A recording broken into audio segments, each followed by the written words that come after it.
Diego Giacomini. El economista Diego Giacomini está en Pablo y a la Bolsa. Buenos días. Bueno, ¿qué tal?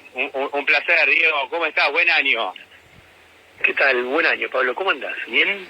Muy bien, muy bien. Diego, estuve revisando, algunos conceptos tuyos respecto al dato de inflación del 2022 y las proyecciones para 2023. Vos no sos optimista respecto a los planes de masa para bajar el nivel de inflación al 60% este año. Mira, te cuento. Como economista, macroeconomista especializado en moneda, la inflación es monetaria. O sea, yo nunca me pongo a revisar qué ítem subió, qué capítulo subió, cuál subió. Porque la inflación es monetaria y macroeconómica. Y eso vendría a ser una suerte de análisis micro. Siempre va a haber en todos los meses precios que suben más y precios que suben menos. ¿Por qué? Porque no todos los precios suben al mismo tiempo. Detrás de cada suba de precio hay una persona que sube su propio precio. Por ejemplo, yo soy un consultor económico. Yo subo el precio de mi consultoría un mes y otros meses no. Y así actúan todos. Entonces, hay que pensar. Bueno, hoy en día, para bajar la inflación, ¿qué hay que bajar? Hay que bajar las expectativas de inflación. O sea, si de verdad la gente piensa que la inflación va a bajar, la inflación va a terminar bajando. Ahora, por el contrario, si la gente piensa que la inflación no va a bajar, la inflación va a terminar no bajando. Entonces, ¿qué mira la gente para formar sus expectativas de inflación? Esto es lo que hay que mirar para entender si más va a bajar la inflación de manera sostenible y permanente. Bueno, las expectativas de inflación se construyen, aunque vos no lo creas, con las expectativas de emisión monetaria. ¿Y qué marca las expectativas de inflación de emisión monetaria? No es el déficit fiscal, son las LELIQ y pases. Ese es el gran problema que está detrás de la inflación. Entonces la pregunta es, ¿Massa qué está haciendo? ¿Está desinflando la bola de LELIQ y pases? ¿O la está agrandando igual que siempre o más que siempre? Eso es lo que hay que responder. Y concretamente la sigue agrandando igual que siempre o un poco más que sus antecesores. Con lo cual, no hay que esperar que perfore la inflación y logre un descenso relevante de ella, y lo que logre bajarla tampoco hay que esperar que sea permanente y sostenible. ¿Por qué? Porque la inflación, si vos la mirás como hay que mirarla, que es la trayectoria temporal en la tendencia de largo plazo, cada vez tiene pisos y techos más altos. Concretamente, mirá, en el cuarto trimestre del 2022, o sea, octubre, noviembre y diciembre, la inflación fue 5.5% promedio mensual. Vos decís, uy, qué bien, la bajó fuerte con respecto al tercer trimestre, o sea, con respecto a julio, agosto, septiembre, que había sido 6.8. Listo, sí, la bajó. Pero ahora cuando miras ese 5.5 de los últimos 3 meses del año, es el mismo que había tenido en abril, en mayo y junio. Y es más alto que el que había tenido en marzo, febrero y enero, que es el primer trimestre, que había sido 5.1. Y vos mirás este 5.1 del primer trimestre del año pasado, coincide con el 5.1 que dio diciembre. Y todo dio 5.1, porque los bienes subió 5.1. Y acá te hago el análisis por un segundito, micro. Los bienes subieron 5.1, todos los bienes. Todos los servicios subieron 5.1. Todos los regulados subieron 5.1. Y acá viene lo importante. La núcleo fue 5.3. ¿Ok? Y entonces, ¿cuál es la conclusión? Lo único que hizo bajar a la inflación a 5.1, todo el resultado, fue los estacionales, que fue 4.6. O sea, Massa pudo mostrar un 5.1 porque los estacionales bajaron 4.6. Ahora, cuando vos mirás, vos te das cuenta que, mirá, la inflación promedio de todo el 2022 fue 5.7. ¿Ok? Eso, si vos lo mirás bien, es mucho más alto que la inflación promedio de todo el 2021, que había sido 3.5. O sea, es muchísimo más alta, casi redondeando un 80%. Diego, si se mantuviera el 5.5 del cuarto trimestre. Hola. Sí, Diego. No te escucho, Pablo. A ver ahí. Hola. Estamos con algún problemita de micrófono. A ver, ahí me escuchás, ¿no? Hola. ¿Me escuchás, Diego? A ver. Hola. Bueno, no sé qué pasó con... A ver. Diego, ¿me escuchás ahí? Bueno, ahora restablecemos la comunicación con Diego Giacomini, a ver qué pasó. Estábamos escuchando a Diego Giacomini hablando de cómo viene evolucionando la inflación trimestre a trimestre, ¿no? Y este 5,5 del cuarto trimestre del año, y le quería preguntar a Diego qué pasa si se mantiene este promedio de 5,5% de inflación trimestral. ¿A cuánto daría la anualizada, digamos, si se mantuviera este mismo nivel? Que obviamente el gobierno lo quiere bajar, pero no está claro que haya datos concretos que permitan avisorar una disminución. Diego, ¿ahí me escuchás? Ahí te escucho. Perfecto, ahí estamos, restablecimos bien la comunicación. Diego, te quería preguntar, 5,5% del cuarto trimestre, si se mantuviera así todo el año, digamos todo el 2023, ¿de qué inflación estaríamos hablando? ¿Cerca del 90%? Exactamente, porque mira, no la hice la cuentita esa, pero sí, te puedo decir, hice dos cuentitas. Si Massa logra que la inflación fuera 5% todos los meses del 2005%, todos los meses del 2023, mira, recién perforás el piso del 90% interanual en julio y cerrás diciembre del 2023 con 80%. Si fuera 5 todos los meses, te repito, o sea, si el dato de diciembre se mantuviera así todos los meses de este año, 5-0, se va dando el changuín todavía, recién perforás el piso de 90 en julio del 2023 y cerrás en diciembre del 2023 en 80%. ¿Eso puede pasar? Mira, la verdad es que podría pasar, porque Massa está haciendo lo mismo que hicieron todos los anteriores. Bajar con forceps, con precios cuidados, pónganle el nombre que quieran, o sea, artificialmente la inflación. ¿Y qué logran circunstancialmente cuando hacen estas cosas a lo político? Que la inflación se agache un poco. Pero en realidad, después, como no es con un plan de estabilización consistente, la inflación se agacha para, en realidad, tomar impulso y saltar más fuerte después y agrandar los problemas en el 2024. O sea, si los resultados estos se le dan a Massa, el que venga después va a tener que pagar una factura más grande y que somos nosotros. La inflación va a ser más alta en el 2024. Lo que pasa es que el 80% que vos estás estimando a partir del 5% de inflación mensual tampoco creo que sea suficiente para el objetivo que tiene Massa, que es bajar la inflación y mejorar el poder adquisitivo en el 2023. Este es el verdadero objetivo, que mejore el salario a partir de una baja inflacionaria. Venís con paritarias con subas más importantes y eso mejoraría el poder adquisitivo en 2023. Yo creo que ese cálculo hay que ver cómo le sale. Bueno, te contesto. Primero, el objetivo de Massa es ser presidente. Ok, el salario en realidad importa muy poco. El poder adquisitivo del salario es un instrumento para que lo voten y él poder ganar las elecciones. Primer paso. Segundo paso, te digo, si baja 4.5, ¿vos qué pensás? El gobierno pinta con Don Periñón, Carnaval Carioca, porque es una fiesta si logra bajarlo a 4.5 todos los meses. Bueno, tengo el ejercicio con 4.5.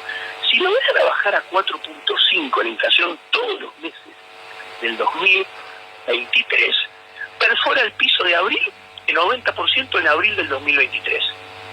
Perfora el piso del 80 recién en agosto y cierra diciembre con 70. ¿Qué quiero decir? Que en un escenario milagroso cerraría la inflación con 70%. Y acá vos ves cómo es una baja artificial que sirve para muy poco, porque después va a volver a saltar. Y esto es lo que ¿y por qué va a volver a saltar? Porque ese escenario, ¿cómo lo va a lograr? Ese escenario va a seguir teniendo tasas de interés elevadas, van a seguir creciendo la bola del LELIQ y va a seguir pasando los problemas monetarios de las LELIQ al 2024, va a seguir renovando o reestructurando la deuda de cortísima plazo que le vencen 15 billones, pasándolos al 2024, y el mercado, la gente que somos nosotros, sabemos que está haciendo eso. Entonces vamos a saber que está logrando ese 80, si lo logra a final de año, o el 70 milagroso, si lo logra, a cambio de adelantar todos los problemas al 2024. Y cuando adelante todos los problemas al 2024, ¿qué pensás que va a pasar? Lo que siempre pasó. Cristina logró que la inflación se agache, Macri logró que la inflación se agache, ahora Massa está tratando de lograr que la inflación se agache, pero como ninguno lo hace con planes de estabilización consistentes en serio, después la inflación vuelve a saltar y ser más grande que antes. Estamos hablando con Diego Giacomini, economista, escéptico en materia inflacionaria. La verdad que los años le han dado la razón, cada vez tenemos una inflación más alta. Y él lo viene diciendo, ¿no? La inflación del año que viene va a ser más alta que la de este año, la del próximo más alta que la del año anterior y así sucesivamente. Esto que parece casi un karma o casi un latiguillo, pero la verdad que se le está dando. Entonces la pregunta que te hago, Diego, es la siguiente. Ahora más está con un plan de bajar el déficit fiscal. No solo de bajar la inflación porque sí, o de congelar precios, sino que además hay un plan, o aparentemente hay una intención de bajar el déficit. Los últimos números de los últimos meses del año muestran que hay una disminución del gasto en términos reales y que el déficit un poco ha caído y se está cumpliendo con el Fondo Monetario. Y este año hay una intención de cumplir también con el Fondo Monetario y seguir bajando el déficit fiscal. ¿No es esa la fórmula? ¿No se le venía pidiendo a los gobiernos bajen el déficit, déjense de embromar con el gasto, empecemos a hacer los deberes y no lo estamos haciendo? ¿No es lo que está tratando de hacer Massa y eso sí permitiría bajar la inflación de forma consistente? Desde mi punto de vista es un diagnóstico miope y te explico por qué. Porque el problema de las LELIQ y los pases es un problema mucho más importante a la hora de resolver que el déficit fiscal pensando en bajar la inflación. Primero, te cuento, Macri bajó el gasto después de acordar con el FMI, 57 mil millones de dólares de préstamo en el 2018, bajó el gasto en el 2018, bajó el gasto en el 2019, de hecho, el superávit primario, el déficit primario lo bajó a menos 0.3 del PBI, y la inflación se le fue al demonio, hablando mal y pronto, por el tema de las LELIQ y pases. Massa tiene una meta no de 0.3 como Macri, de menos 2.5, que la sobrecumple. Seguramente van a aparecer los números ahora en 2020. Creo que es menos 2.44, ahí. O sea, la sobrecumple por milésimas. ¿Y cómo lo cumplió? Como bien a lo Massa, trasladando los problemas a futuro, porque adelantó recursos fiscales del 2023 al 2022, cuando les hizo el pago excepcional a las empresas, cuando vos liquidás soja con el soja 2 y el soja 1, que ibas a liquidar en el 2023, lo liquidás en el 2022, adelantás también recaudación. Bueno, el año que viene la meta es menos 1.9, que está más difícil cumplirla, pero comparada con la meta de Macri, que la cumplió también, puso menos 0.3, y el problema de la inflación se le fue al demonio después. ¿Por qué? Porque las LELIQ y pases para la inflación son más importantes que el déficit fiscal. Es decir, acá hay un tema que pasa a tener, Diego, desde el punto de vista monetario, acá hay un tema que pasa a tener más relevancia que el propio resultado fiscal, que es importante, pero que es más importante, que es la dinámica de emisión por la cantidad de LELIQ y pases que tiene el Banco Central. Exactamente. Imagínate que una hada madrina con una varita mágica gigantesca y haga que Argentina no tenga más déficit primario, sea cero. Las LELIQ y pases van a seguir creciendo. Y las LELIQ y pases son una promesa de emisión monetaria a un día, a 7 días, a 21 días. Y el mercado lo mira eso. Por más que ese equilibrio fiscal que no va a haber, que encima lo relevante a la hora de lo monetario no es el déficit primario, es el déficit financiero, o sea, los intereses metidos adentro. Entonces, cuando vos mirás el déficit financiero, si a grandes rasgos, 4 puntos del PBI negativo lo tiene Massa. Entonces, realmente, yo creo que la inflación del 2023 va a ser más parecida a la del 2022 que lo que Massa y el gobierno querrían. Ahora bien, cuando la inflación hay que mirarla, y vos sabés que hace muchos años que vengo pensando esto, en la tendencia de largo plazo. Concretamente, cuando vos mires 2023-2024 en la película, en 2023-2024, o sea, este año que recién empezó y el primer año del próximo gobierno, nosotros los privados vamos a enfrentar más inflación que la que tuvimos en 2021-2022. ¿Se entiende? O sea, la inflación de estos próximos 2 años, punta a punta, va a ser más alta que la inflación que tuvimos punta a punta en los últimos 2 años. Esto es lo que importa, porque cuando una empresa hace un plan de negocios y tiene que, poner una nueva línea de producción, invertir, capacitar a su personal o desarrollar un nuevo producto, los planes de negocios no se piensan como los gobernantes, ¿qué va a pasar en los próximos 3 meses? ¿Qué va a pasar en los próximos 2 o 3 años?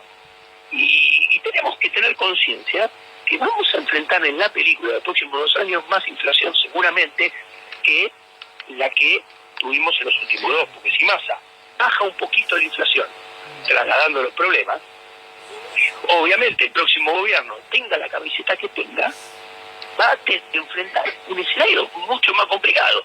Y si es mucho más complicado, va a haber más inflación, porque esto hay que tenerlo claro.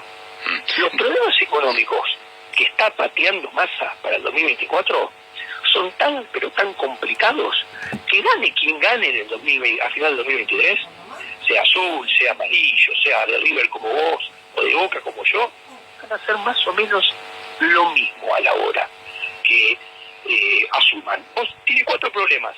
Mirá, el problema de deuda de corto, que redondeando en 12 meses vencen 16 billones de pesos, y Massa está tratando de pasar todo lo que vencía, que era eso, hasta octubre, al 2024. Lo del primer trimestre ya lo está pasando. Sí. Ese es el primer problema. Segundo problema, la ley de pases. Listo. Tercer problema, la deuda de con legislación argentina, que es impagable. La deuda en dólares. Exactamente. Y después la deuda con bonistas internacionales de Nueva York, más la deuda con organismos internacionales. Esos son los 4 problemas. ¿Y el próximo gobierno cómo lo va a resolver? Yo creo que, van a tener que hacer muy probablemente un reperfilamiento. Esto es todo el menú de opciones. No sé si van a hacer todo, pero varios de estos seguro, sea quien sea. Reperfilamiento de la deuda de corto,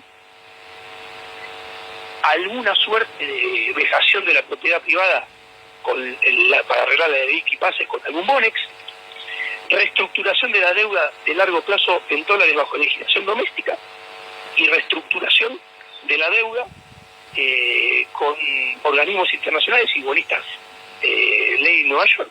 Porque, al próximo presidente le vencen por mío 9.000 millones de dólares cuando vos juntás la deuda de largo, ¿ok? En el primer mandato, 9.000 millones todos los años. Si es reelecto, le vencen 19.000 millones cada año en su segundo mandato. Hoy no podemos pagar ni. O sea, quiere decir que al próximo presidente le vence todos los años 9 veces lo que hoy no podemos pagar. Bueno, ese es el paquetito que nos dejó Guzmán también, ¿no? Muy vivo. Guzmán fue un desastre, pero fue vivo. Dijo, yo no quiero problemas. Es decir, yo lo que hago es reestructurar y que los vencimientos vengan a partir del año 2024. Como si el país fuese otro, ¿no? Como si no le tocara a él. Claro, no le tocó, se fue antes. Pero él fue vivo, dijo, yo no quiero lío. Y bueno, los bonistas le compraron esto pensando en que Argentina iba a recuperar capacidad de pago, cosa que no, la verdad que no ocurrió. Está todo bien, pero tenemos reserva neta de 7.500 millones de dólares. O sea, no es suficiente eso como para responder a la cantidad de vencimientos en dólares que tiene la Argentina. Bueno, miralo de esta manera, y tenés razón 100%, Pablo, y esto para tu audiencia, para que entienda que los problemas a enfrentar acumulados 2023-2024 son mayores que los de 2022-2021. ¿Qué está haciendo Massa? Lo mismo que Cristina en su segundo mandato y lo mismo que Macri. A ver, concretamente, Cristina hipotecó el futuro para poder llegar nadando como pudiera, sin ahogarse y llegar al borde de la pileta el 10 de diciembre del 2015. Ok, puso cepo, perdió 42.000 millones de dólares de reserva. ¿Qué hizo Macri? Hipotecó el futuro para llegar nadando sin ahogarse como pudiera, nadando perrito, al borde de la pileta del 10 de diciembre del 2019. ¿Qué está haciendo el gobierno de Alberto, Cristina y Massa? Que es el gobierno de los... Está nadando como puede, sin ahogarse, intentando no ahogarse, para llegar al borde de la pileta el 10 de diciembre del 2023, hipotecando el futuro. ¿Qué quiere decir? Que están haciendo, todos hacen lo mismo, patean y agrandan los problemas para llegar a los 10 de diciembre de su último año de mandato. ¿Cuál es el problema? Que ya van a ser 3 hipotecas, una arriba de otra: la hipoteca de Cristina, la hipoteca de Mauricio, la hipoteca de Sergio Tomás. Lo que pasa es que si vos mirás, Diego, perdóname, ¿no? La famosa bomba que le dejó Cristina a Macri, ¿no? ¿Te acordás? Se hablaba de la bomba de Cristina a Macri, que no le había explotado a Cristina, y Macri después se quejó y dijo, no, yo tendría que haber explicitado la bomba que me dejó Cristina, fue un error. Eso lo dijo Macri después de haber terminado su mandato. Si vos ves lo que ahora le deja Alberto al próximo gobierno, no sé si será reelecto él, si irá Massa, si ganará Larreta o Bullrich, o vuelve Macri, no lo sé. Pero claramente es una bomba mucho más grande que la dejó Cristina, sin ser experto, porque vos fíjate que la brecha cambiaria hoy ya supera el 100%, y cuando estaba Cristina era el 40%. La inflación de Cristina era 25% y ahora es 100%. La deuda en el liqui y pases del Banco Central era inexistente en aquel momento, había muy poco en el liqui y pases, y prácticamente no había deuda externa, porque Cristina no se pudo financiar en los mercados durante muchos años, no había deuda, y ahora hay una deuda descomunal, con organismos y con el sector privado. O sea, esta bomba que deja Alberto Fernández es, pero infinitamente más grande que la dejó Cristina. Claro, por eso estoy hablando, porque son 3 hipotecas una arriba de otra. Cada hipoteca suma más potencia a la bomba. Ahora, mira qué interesante, cuánta razón tenemos los dos, porque estamos básicamente diciendo lo mismo, que la herencia es cada vez más pesada porque cada gobierno hace la atorrantez de, en lugar de arreglar los problemas, patearlos para adelante agrandándolos. Y vos fíjate que ningún gobierno es reelecto. Porque agrandar los problemas tiene su costo político. Scioli perdió, Macri perdió, y por ahora están todas las cosas dadas para que el actual gobierno pareciera que también perdiera. Entonces, ahora bien, pero para nosotros los privados es irrelevante, porque si todos hacen lo mismo, y yo estoy explicando que hacen lo mismo, y vos estás agregando que la bomba cada vez es más grande, los costos de hacer lo que hay que hacer son también más grandes. Entonces, y los incentivos para hacerlos, también hacer lo que hay que hacer, disminuyen, porque saben que si hacen lo que tienen que hacer a principio de su mandato, vuelan por los aires rápidamente. Por eso pienso que no hay que esperar que el escenario se modifique radicalmente. El que suba va a seguir haciendo muy probablemente más de lo mismo. De hecho, yo sé que la gente, y todos, que Argentina cambie de algún lado, pero simplemente les estoy mostrando macroeconómicamente los problemas que hay, y les estoy mostrando, no hay nada que nos haga pensar que el escenario va a cambiar y las cosas se van a empezar a resolver. ¿Por qué? Porque los problemas son cada vez más grandes, son cada vez más problemáticos, son cada vez más difíciles de resolver. Y los agentes políticos son todos los mismos, y el sistema político está cada vez más putrefacto. Porque de hecho, si vos mirás la oposición que vende que vamos a hacer un gran ajuste, los que nunca lo hicieron, ni siquiera lo hacen cuando, por ejemplo, gobiernan Cava hace 16 años en el Poder Ejecutivo de Cava. Estoy hablando del tándem Macri-Larreta. Vos fíjate que Cava aumentó toda la estructura estatal, Cava aumentó todo el gasto, Cava aumentó los impuestos, Cava aumentó las alícuotas y aumentó la base imponible, la estructura del Estado. Sí, la lógica de la Ciudad de Buenos Aires no es buena, porque ellos tienen superávit, pero a costa de aumentar cada vez más el gasto y muchísimo más los impuestos. O sea, exactamente, esa lógica no me parece que funciona bien, por más que al final del día puedas mostrar que tenés superávit fiscal. Bueno, es muy interesante lo que decís, porque la Ciudad de Buenos Aires es administrar la abundancia. Entonces, cuando el jefe de gobierno de la Ciudad de Buenos Aires pasa de administrar la abundancia a tener que pasar la extremada escasez que es el gobierno nacional, no da pie con bola, está condenado a fracasar. ese es el... Diego, qué panorama, te mando un abrazo, muchísimas gracias por esta entrevista, que la alargamos un poco, pero creo que es el tema, ¿no? La inflación, los números fiscales, qué es lo que deja este gobierno el próximo, son los grandes temas del 2023. Te mando un gran abrazo y la seguimos, Un gran abrazo, Pablo. Gracias. Chau, chau. Diego Giacomini, economista, bueno, una linda